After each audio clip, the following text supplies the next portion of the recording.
काली बहन का जंगल में, गोरी बहन का कश्मीर में ससुराल। हे भगवान, मेरी तो कमर ही अकड़ गई है। आज तो नदी का पानी भी कितना ठंडा लग रहा है। अरे नहीं कोयल, कोयल बहू जल्दी हट वहां से। मेरी बच्ची देख, वहां सांप है। कहाँ कहाँ है सांप? कोयल ने न आव देखा न ताव और वो जल्दी से वहां से भागकर अपनी सास की तरफ आ जाती है। कुछ दूरी पर ही काले रंग का मोटा नाग लहर रहा था, जिसको देखकर दोनों सास बहू का दिल दहल गया। माँ जी, ये तो हमारी ही तरफ आ रहा है। क्या करें? करना क्या है? अब जब जंगलों में रहते हैं तो फिर इन चीजों का डर अपने मन से निकालना ही पड़ता है। तू हट, इस काले नाग को तो मैं देखती हूँ। ममता ने एक पत्थर उठाया और उस नाग के मुंह पर दे मारा। पत्थर के वार से वो डर गया और तेजी से रेंगता हुआ दूर चला गया। सांप को जाते देख दोनों सास बहू की जान में जान आई। बहू, क्या हुआ? तू ठीक तो है ना? हाँ माँ जी, मैं ठीक हूँ।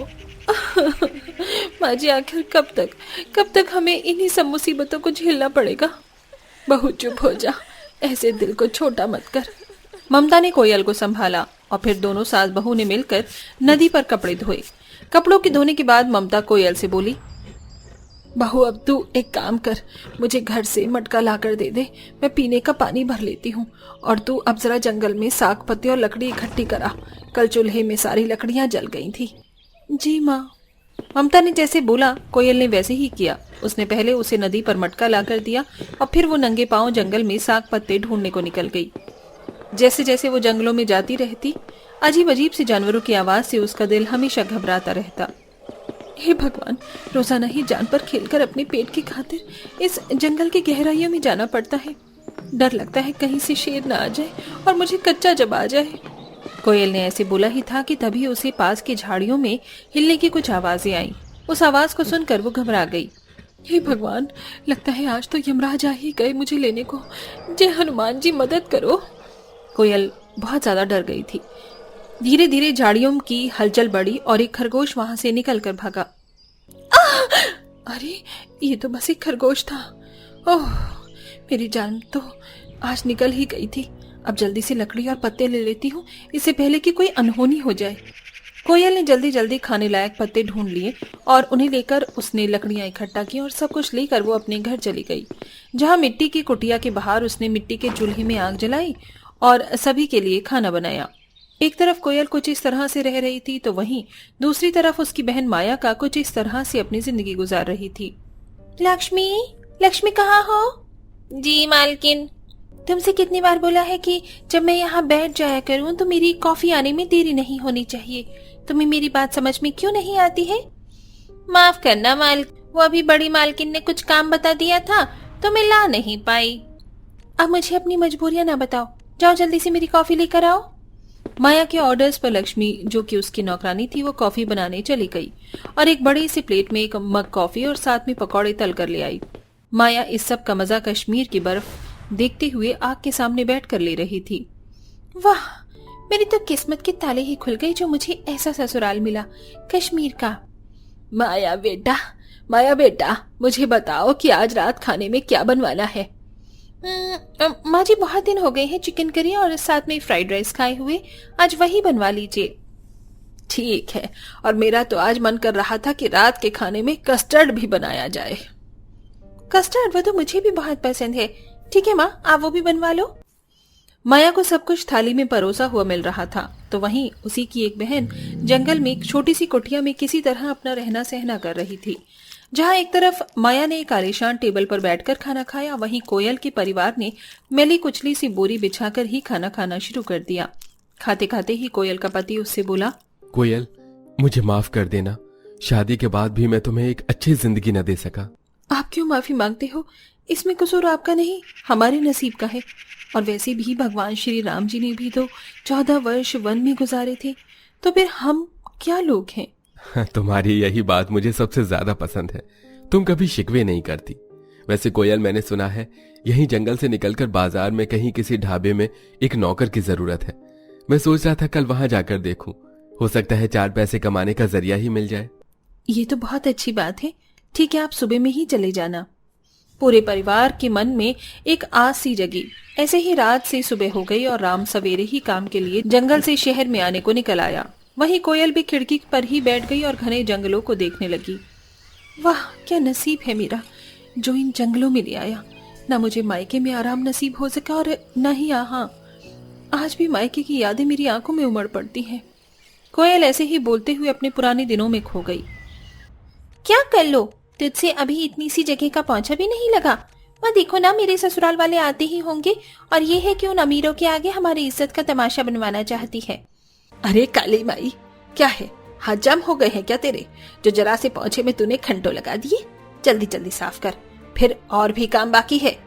जी माँ जी, मैं कर तो रही हूँ। वैसे माँ जी, एक बात कहूँ, बड़ी बेटी तो मैं हूँ, लेकिन अभी तक आपने मेरे लिए कोई रिश्ता नहीं देखा है। बड़ी जल्दी है तुझे ब्याह करने की। करना तो नहीं चाहती हूँ, लेकिन समाज की खातिर करना पड़ेगा। तेरा ब्याह भी मैंने माया से पहले ही कर दूंगी, बस कोई तेरे लायक रिश्ता तो मिले। कोयल की माँ ने ऐसे बोलकर बात को खत्म कर दिया। कोयल और माया दोनों सौतेली बहनें थीं, जिनमें सगी माँ माया के पास थी, और यही वजह थी जो कोयल के साथ अन्याय हो रहा था। कुछ ही देर में माया को देखने रिश्ते वाले आ गए, जिनकी कोयल ने खूब सेवा, लेकिन माया गोरी चिट्टी थी, इसलिए बात उसी की पक्की हो गई। माया को कश्मीर के एक अमीर घराने ने पसंद किया था। वहीं माया की माँ को अपनी जिम्मेदारियों के खातिर कोयल के लिए भी रिश्ता देखना पड़ा। उसने बिना कुछ देखे एक जंगल में रहने वाले लड़के से कोयल की बात को पक्का कर दिया और दोनों बहनों की शादी हो गई। कोयल बेटा। हाँ माँ, मेरी बच्ची कहाँ गुम थी? कुछ नहीं, मैं तो बस राम जी के बारे में सोच रही थी, ना जाने वो क्या कर रहे होंगे। अरे जरा सुनिए भाई साहब। हाँ जी। आपका बटुआ गिर गया था। अरे अरे, शुक्रिया भाई, आपने इसे लौटा दिया। इसमें मेरी जायदाद का आधा हिस्सा रहता है। इसमें शुक्रिया कैसा, यह तो मेरा फर्ज था। बड़े ईमानदार हो, वरना जैसी हालत लग रही है ऐसे में तो इंसान जानवर बन जाता है। कुछ और तो कमा नहीं सका, अब क्या ईमानदारी से भी रुख मोड़ लेता। अच्छा, अब मैं चलता हूं। अच्छा रुको रुको, सुनो जरा। जी।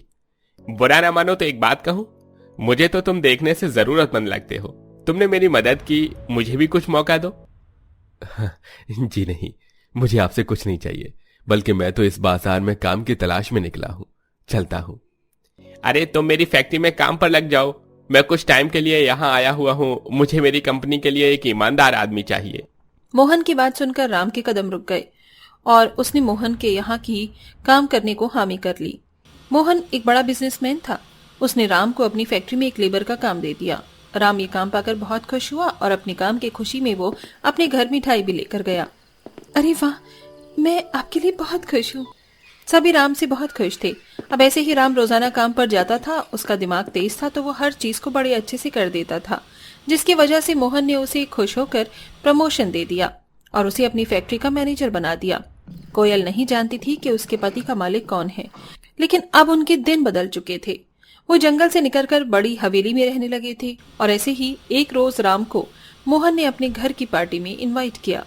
मिसेस मैनेजर, जरा अच्छे से तैयार होकर चलना। आज बॉस के भी वाइफ वहां आएंगी और माँ को भी अच्छे से रेडी करवा देना। कोयल, आज की शाम बहुत हसीन होगी। फिक्र ना करें मैनेजर साहब, सब कुछ सही होगा। कोयल, राम और ममता सभी जाने को तैयार हो गए। वो सभी महंगे कपड़ों में थे, ऐसे कपड़े जो कभी उन्होंने पहनने का सोचा भी नहीं था। सभी तैयार होकर बड़ी गाड़ी में बैठकर पार्टी में पहुंचे, जहां दोनों बहनें टकरा गईं। कोयल, तुम यहाँ? माया, तुम यहाँ कैसे? दोनों अभी हैरान ही थीं कि तभी पीछे से उन दोनों के पति आ गए। देखो कोयल, ये है मेरे बॉस और ये इनकी पत्नी। जीजा जी। अरे क्या इत्तेफाक है, अभी तक जिस राम को मैं बस महज एक एम्प्लॉय समझ रहा था, वो तो मेरा बहनोई निकला। अरे अरे। राम और मोहन एक दूसरे से कसकर गले लगे। वहीं अपनी काली बहन को मिट्टी से निकलकर महलों तक पहुंचा देख माया का मुंह उतर गया, लेकिन झूठे मुंह उसे मुस्कुराना पड़ा। कोयल का सर गर्व से ऊंचा हो चुका था। इसीलिए तो कहते हैं कि अपनी अच्छाई को कभी नहीं छोड़ना चाहिए, क्योंकि कर्मों का फल आज नहीं तो कल मिल ही जाता है।